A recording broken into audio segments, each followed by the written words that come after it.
The Book of Jonah. Jonah Chapter 1.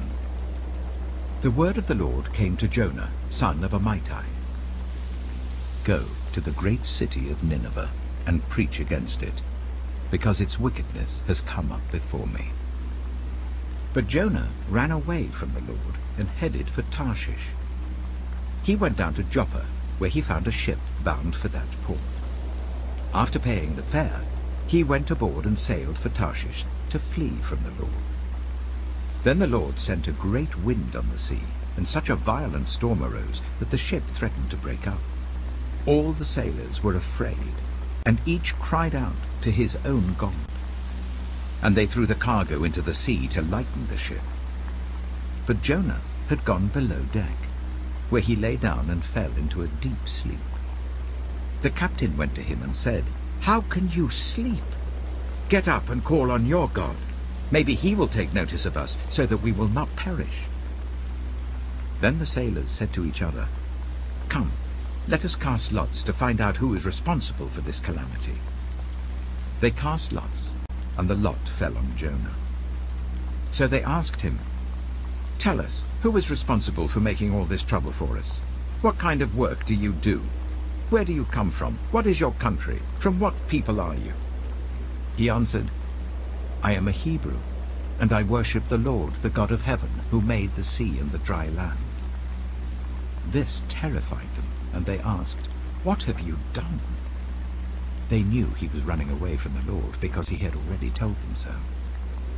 The sea was getting rougher and rougher, so they asked him, "What should we do to you to make the sea calm down for us?" "Pick me up and throw me into the sea," he replied, "and it will become calm. I know that it is my fault that this great storm has come upon you." Instead, the men did their best to row back to land, but they could not, for the sea grew even wilder than before. Then they cried out to the Lord, "Please, Lord, do not let us die for taking this man's life. Do not hold us accountable for killing an innocent man, for you, Lord, have done as you pleased." Then they took Jonah and threw him overboard, and the raging sea grew calm. At this, the men greatly feared the Lord, and they offered a sacrifice to the Lord and made vows to him. Now the Lord provided a huge fish to swallow Jonah, and Jonah was in the belly of the fish 3 days and 3 nights. Jonah Chapter 2. From inside the fish, Jonah prayed to the Lord his God. He said, "In my distress I called to the Lord, and he answered me. From deep in the realm of the dead I called for help, and you listened to my cry. You hurled me into the depths, into the very heart of the seas, and the currents swirled about me. All your waves and breakers swept over me. I said, I have been banished from your sight, yet I will look again towards your holy temple." The engulfing waters threatened me, the deep surrounded me. Seaweed was wrapped around my head.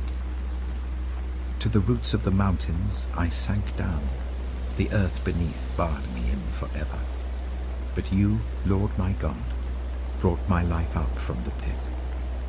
When my life was ebbing away, I remembered you, Lord, and my prayer rose to you, to your holy temple. Those who cling to worthless idols turn away from God's love for them. But I, with shouts of grateful praise, will sacrifice to you. What I have vowed, I will make good. I will say, salvation comes from the Lord. And the Lord commanded the fish, and it vomited Jonah onto dry land. Jonah Chapter 3. Then the word of the Lord came to Jonah a second time. Go to the great city of Nineveh, and proclaim to it the message I give you. Jonah obeyed the word of the Lord and went to Nineveh. Now Nineveh was a very large city.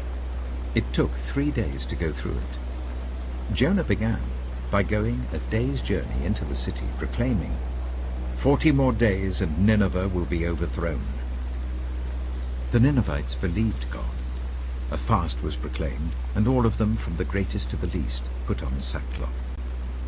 When Jonah's warning reached the king of Nineveh, he rose from his throne, took off his royal robes, covered himself with sackcloth, and sat down in the dust. This is the proclamation he issued in Nineveh. By the decree of the king and his nobles, do not let people or animals, herds or flocks taste anything. Do not let them eat or drink, but let people and animals be covered with sackcloth. Let everyone call urgently on God. Let them give up their evil ways and their violence. Who knows? God may yet relent and with compassion turn from his fierce anger so that we will not perish. When God saw what they did and how they turned from their evil ways, he relented and did not bring on them the destruction he had threatened. Jonah chapter 4. But to Jonah this seemed very wrong, and he became angry. He prayed to the Lord. Isn't this what I said, Lord, when I was still at home? That is what I tried to forestall by fleeing to Tarshish. I knew that you are a gracious and compassionate God, slow to anger and abounding in love, a God who relents from sending calamity. Now, Lord, take away my life, for it is better for me to die than to live. But the Lord replied, Is it right for you to be angry? Jonah had gone out and sat down at a place east of the city. There he made himself a shelter, sat in its shade, and waited to see what would happen to the city.